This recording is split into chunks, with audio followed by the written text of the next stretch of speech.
t'es de retour, toi. Ouais, mais en fait c'est parce que je me suis rendu compte que je ne t'avais jamais parlé des frères Cohen. Et ça c'est pas normal, car j'adore ce qu'ils font. Et je sais que tu t'en fiches sûrement, mais je pense que mon film préféré des frères Cohen, c'est Fargo. T'as jamais vu Fargo ?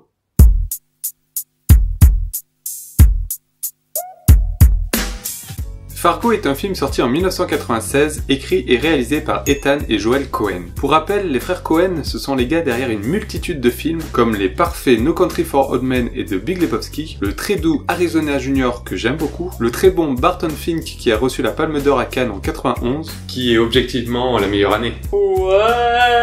Et c'est aussi eux derrière les récents True Grit, Inside Llewyn Davis ou encore Ave César. Ave César qui nous offre d'ailleurs une magnifique scène de comédie musicale qui m'a fait tomber amoureux de Channing Tatum.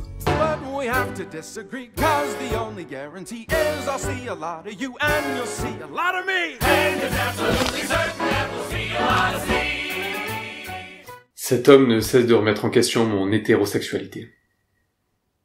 Dans Fargo, on suit Jerry, interprété par l'impeccable William Macy. Jerry travaille dans une concession automobile et est fortement endetté. Et pour faire face à ses difficultés financières, il demande à deux malfrats de kidnapper sa femme afin de demander une rançon importante à son très fortuné beau-père qui est également son patron. C'est tordu comme plan, hein. Et pourtant ce n'est que le début. I will say this though, what Shep told us didn't make a whole lot of sense. Oh no, it's real sound. It's all worked out. You want your own wife kidnapped. Fargo est tout simplement, à mes yeux, le film ultime des frères Cohen. En fait, ici on retrouve tout ce qui fait la force et le charme de leur cinéma, à commencer par son scénario. En effet, mis à part quelques rares exceptions comme True Grit par exemple, la très grande majorité de leurs œuvres repose sur des situations rocambolesques et ou sur des personnages qui ne réfléchissent ou ne réagissent pas comme la majorité des gens. La base de leur cinéma repose sur des scénarios totalement fous et souvent absurdes. Scénarios qui sont d'ailleurs toujours écrits par les deux frères.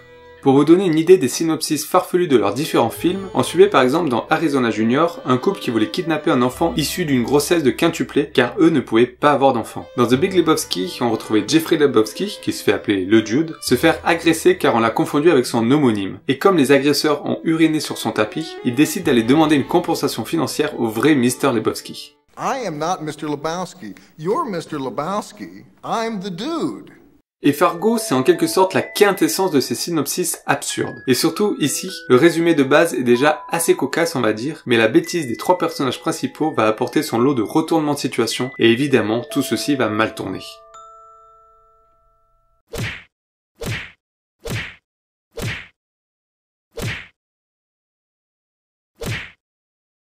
Fargo est donc un vrai hommage à la bêtise humaine. Et cet hommage est en plus servi par un casting aux petits oignons qui fait aussi le charme du cinéma des frères Cohen. Ici, il y a tout d'abord le trio principal, interprété par William Macy, connu entre autres pour son rôle dans la série Shameless, accompagné par le trop rare Peter Stormare et surtout par l'incroyable Steve Buscemi, inoubliable Mr. Pink dans Reservoir Dogs de Tarantino. Ce trio plein de bêtises est la grande force du film, surtout du côté des malfrats où le côté bestial de Stormare est parfaitement complété par le côté vicieux de Buscemi.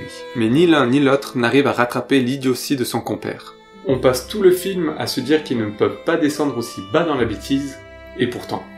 Mais fort heureusement, ces trois personnages sont mis en parallèle avec le seul personnage cohérent du film, à savoir l'inspectrice Marge Gunderson, parfaitement interprétée par Frances McDormand. Ce personnage est l'un des nombreux points forts du film, car il est magnifiquement bien écrit. Elle est très attachante, et surtout animée d'une force incroyable. Le personnage est montré enceinte de 7 mois, et sa pugnacité nous fait un bien fou au milieu de ce chaos et de l'imbécilité humaine entourant tout le film. Ce rôle offrira d'ailleurs à Frances McDormand son premier Oscar de la meilleure actrice. Oscar qu'elle recevra également en 2018 pour Three Billboards et en 2021 pour No Man's Land. Ouais, elle a déjà reçu 3 Oscars de la meilleure actrice. Pas dégueu.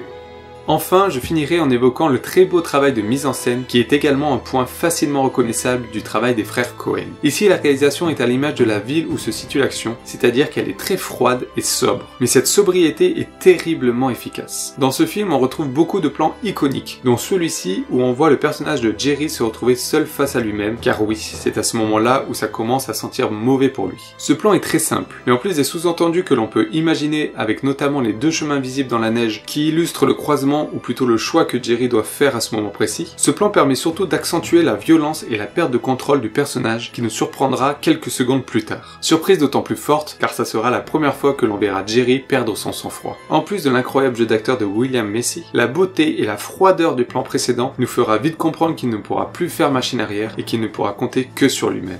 Je trouve que cette scène est d'une puissance folle à l'image du film entier. Fargo est un film qui a profondément marqué ma cinéphilie. Son premier visionnage m'a foutu une claque, et malgré sa relative lenteur, il est passionnant et tellement surprenant. Il fait partie des premiers films dits de cinéphiles que j'ai découverts par moi-même, et qui m'a fait comprendre que le cinéma était rempli d'œuvres plus ou moins méconnues, et qu'il fallait aller fouiller par soi-même pour tomber sur des perles. Je dois par contre te prévenir que le film est interdit aux moins de 12 ans, car il y a 2-3 scènes un peu sensibles, mais je te recommande chaudement ce film qui est un classique et qui n'a jamais déçu personne. C'est une histoire incroyable qui te marquera, j'en prends le pari. Ah super, je peux y aller maintenant? Bah oui, bien sûr. Mais tu penses le regarder quand même?